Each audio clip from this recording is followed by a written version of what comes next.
Operation లేకుండా మోకాళ్ళు మరియు నడుము నొప్పులకు అత్యాధునిక చికిత్స డాక్టర్ భావన హర్వాని గారి ఆధ్వర్యంలో ఆర్ఎఫ్ఏ మరియు ప్లాస్మా పద్ధతిలో చిన్న ఇంజెక్షన్ తో పరిష్కారం. Hospitals road number 12 Banjara hills.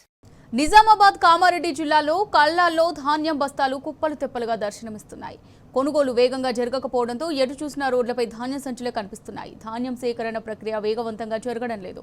అడుగడుగునా హమాలీల కొరత వేధిస్తోంది. కొనుగోలు జరిపిన తర్వాత వాహనాలు అందుబాటులో లేకపోవడంతో కళ్ళాల్లో రైతులు కన్నీళ్లు పెడుతున్నారు.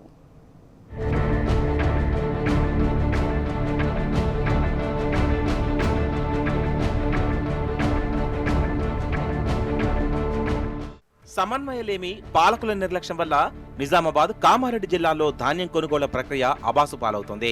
జిల్లా కలెక్టర్ అధ్యక్షతన సన్నాహక సమావేశాలు తప్ప ఇన్ఛార్జి మంత్రి సీతక్క నేతృత్వంలో జరిగిన సమావేశాలు లేవు. ప్రభుత్వ సలహాదారులు ముగ్గురున్నప్పటికీ ఎవ్వరికీ రైతుల బాధలు పట్టడం లేదు. 6 గ్యారంటీల అమలు బాధ్యతలు చూసే ప్రభుత్వ సలహాదారు సుదర్శన్ రెడ్డి, వ్యవసాయ సలహాదారు పోచారం శ్రీనివాసరెడ్డి, మైనారిటీ సలహాదారు షబ్బీర్ అలీ కనీసం పట్టనట్లుగా వ్యవహరిస్తున్నారు. ఫలితంగా రైతుల ఆక్రందనలు వెలుగు చూస్తున్నాయి. దొడ్డు ధాన్యం సేకరణ విషయంలో సందిగ్ధత ఏర్పడింది. రైస్ మిల్లర్లు దించుకునేందుకు ససేమిరా అంటుండడంతో రైతులు ఆందోళనకు గురవుతున్నారు.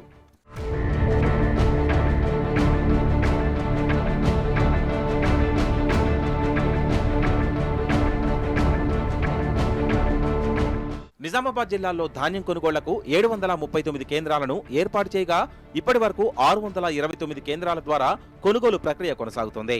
33 మండలాల్లో ఐకేపీ, పిఎస్ఎస్, మెప్మా ఆధ్వర్యంలో కేంద్రాలు కొనసాగుతున్నాయి. ఏప్రిల్ 10న ధాన్యం కొనుగోళ్లు షురూ అయ్యాయి.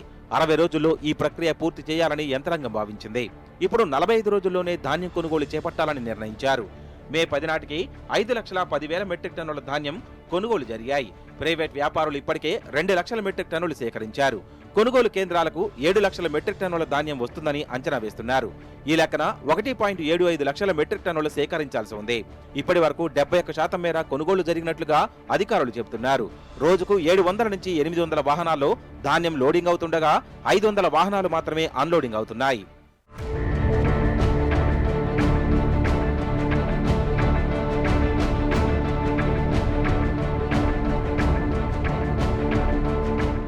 దొడ్డు రకం ధాన్యాన్ని కేవలం బాయిల్డ్ మిల్లర్లకు మాత్రమే కేటాయిస్తున్నారు. ఇప్పటి వరకు 1,075 కోట్లు విలువ చేసే ధాన్యానికి చెల్లింపులు పూర్తి చేశారు. కామారెడ్డి జిల్లాలో 4 లక్షల మెట్రిక్ టన్నుల ధాన్యం సేకరించాలని లక్ష్యంగా పెట్టుకున్నారు. మొత్తం లక్ష్యంలో దాదాపుగా 60% అంటే 2,17,000 మెట్రిక్ టన్నుల ధాన్యం సేకరించారు. సన్నాల కంటే ఎక్కువగా దొడ్డు రకాలు ఎక్కువగా ఉంది. రోజుకు 10,000 మెట్రిక్ టన్నుల చొప్పున ధాన్యం కొనుగోలు జరుగుతున్నాయి. 369 కోట్ల చెల్లింపులు పూర్తి చేశారు. ఇదిలా ఉండగా యాసంగి ధాన్యానికి ఇప్పటి వరకు పైసా బోనస్ చెల్లించలేదు. సన్న వడ్లు పండించిన ఏ ఒక్క రైతుకు క్వింటాల్కు 500 జమ కావడం లేదు.